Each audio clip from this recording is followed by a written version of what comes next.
तांडव हुआ है, इस पर लोगों को क्या कह के गई है?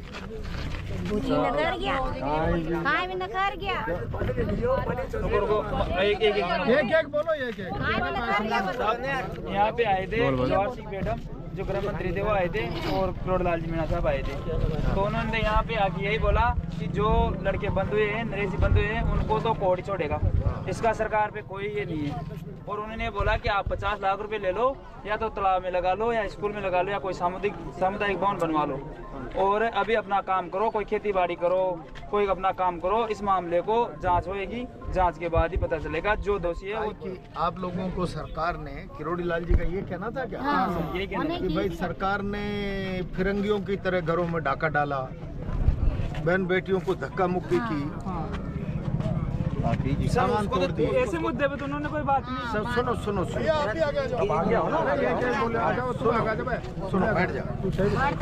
क्या इस अपमान की कीमत सरकार 50 लाख रुपए आंकती है क्या? सर उनकी नजर में तो यही है। हम चंदा करके सरकार को 50 लाख रुपए दे देंगे।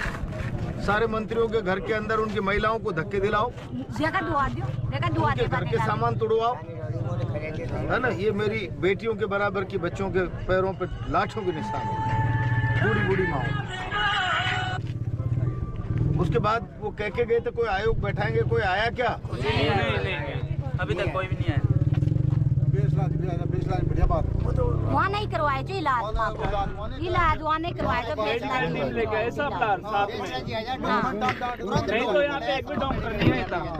नहीं वही आया था। अब अपन क्या चाहते हैं? सर हमारे गाँव वालों की एक ही मांग सर, एक तो हमारे गांव का जो भी उचित मुआवजा हुए है, और जो हमारे निर्दोष बच्चे बंद हुए हैं उनकी रिहाई चाहिए, और जो गांव में न्यायिक जांच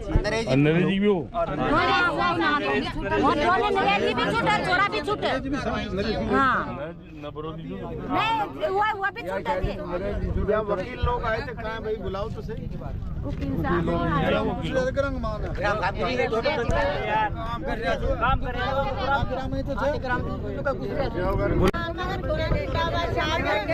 सबका फली माँ का छोरा छूटो और काम पाते फली छोरा छोरा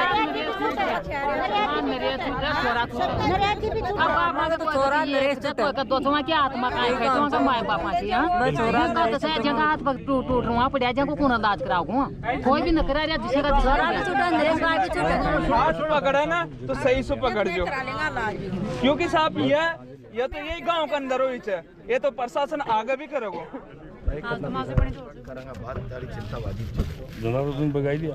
वो तो 20 की बात कर रहे थे, मैं कहा मैं 50 लाख तक लोग बेड़ा वॉशरूम भी और प्रेस हो भी और ले जाओ तो हाथ पकड़ रहे। चार पांच महिला सी मारी थी। सही, इनके जो मुद्दे की बात थी वो रखी थी इन्होंने, है ना? कुछ ऐसा रखी थी आपने? सर वो यहाँ पे आके थप्पड़ कांड कर रहे थे। मैंने वो की साहब थप्पड़ मैं तो रीजन तो बताऊं, थप्पड़ क्यों कई कारण लागी है, यही बात की थी मैंने वासु डाल दिया। घर के बाहर जाएंगे कहाँ? इस तरीके से गांव के लोगों को अपराधी बना देना बहुत दुर्भाग्यपूर्ण और चिंताजनक है। किरोड़ी लाल जी और जवाहर सिंह मैडम यहाँ आए थे और कुछ कह के गए थे। मैं उनसे बहुत स्पष्ट कह रहा हूँ आज, या तो लोगों को मुआवजे का प्रबंध करे, न्याय दिलाए। सुनो रे यार, जो उन्होंने कहा है, और निर्दोष लोगों को जो कानून के शिकंजे में आ गए हैं उनकी निष्पक्ष जांच करा के उनको राहत दिलावे।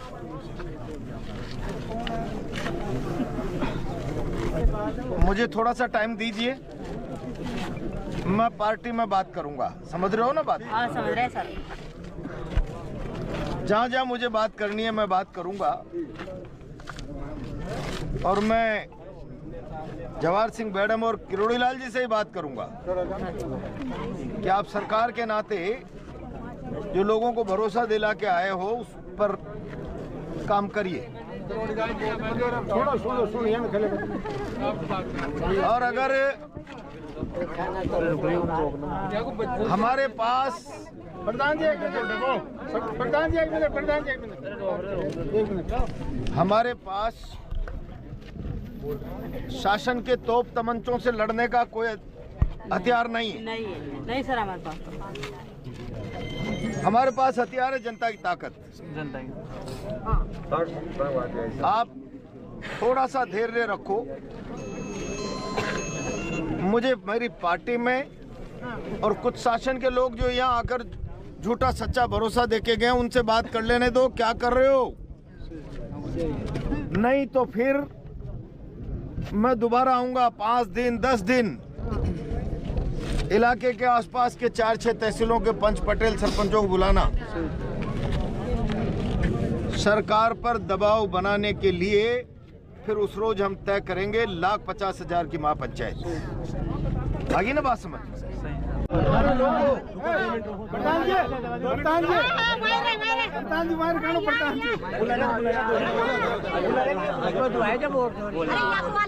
अच्छा जबरदस्त जबरदस्ती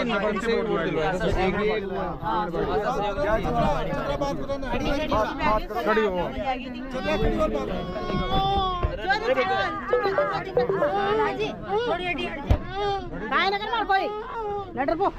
सर मैं 8 बजे 7 बजे वोट पोलिंग पे आ गई थी। मैं ड्यूटी 10 साढ़े 10 के लमसम में यहाँ पर। फिर बाहर निकल के बाहर देखी उन्होंने, भाई पोलिंग बंद क्यों है? तो बोली सर यहाँ पर तो हमारी मांग ये है गांव की लोगों की, भाई हमको देवली से उनियारा खंड में जोड़ा जाए। यहाँ से तो 85 किलोमीटर पड़ता है, ये 15 किलोमीटर पड़ता है। गरीब जनता नहीं जा सकती सर वहाँ पर इतनी दूर। यही मांग थी। फिर मैं भी बोली सर उन लोगों को, सर अभी तो मैं डला दूंगी सबका वोट, तुम धीरज काटो।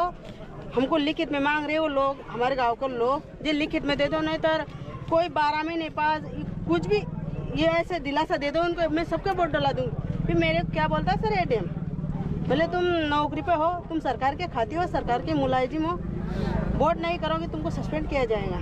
हम 2 थे सर यहाँ पर ड्यूटी में, एक टीचर था एक मैं थी।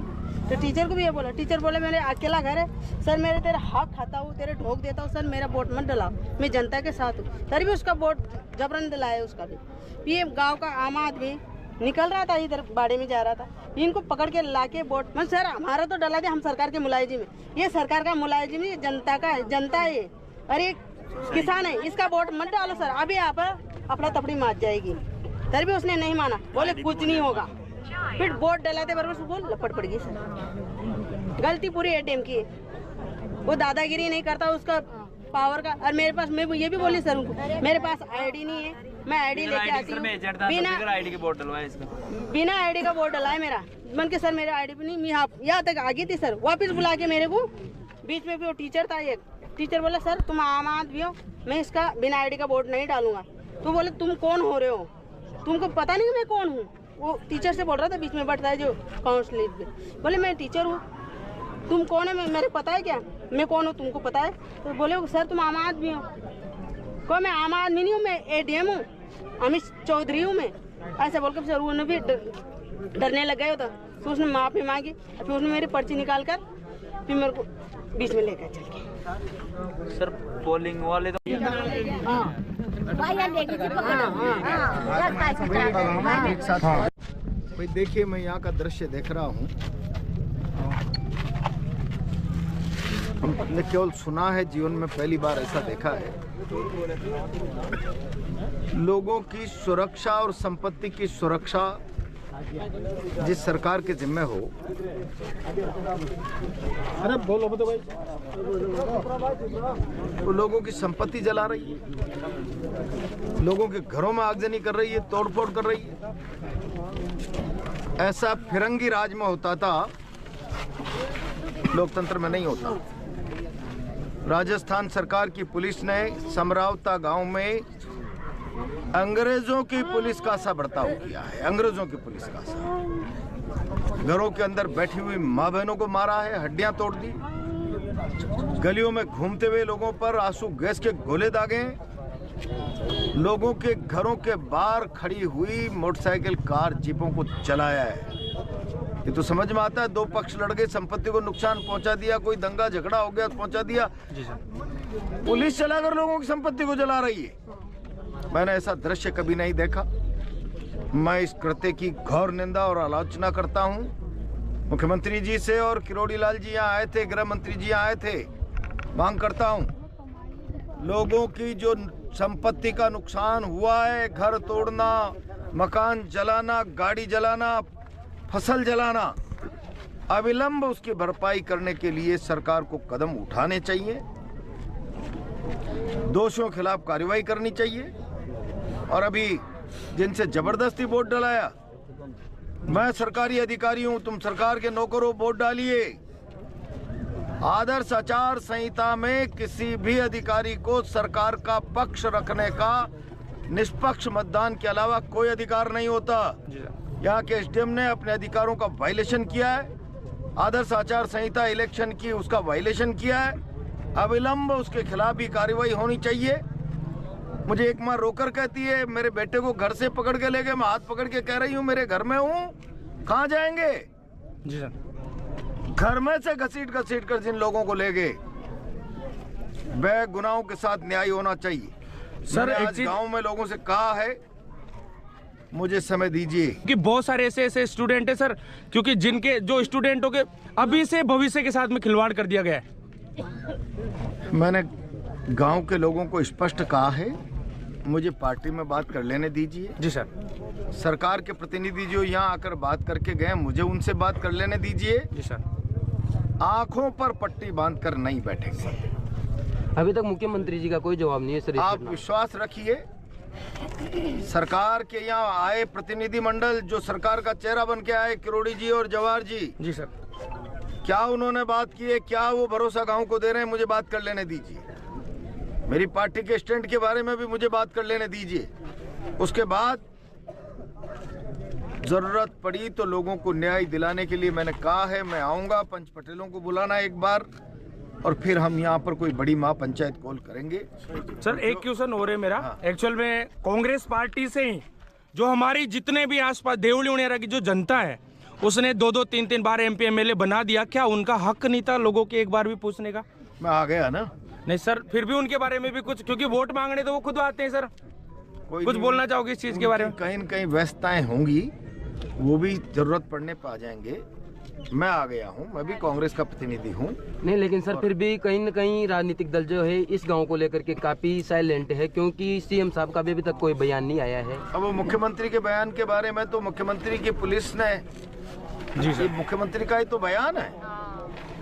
प्रशासन के किसी भी कदम से मुख्यमंत्री मुंह नहीं मोड़ सकता जवाबदेही से। जी सर।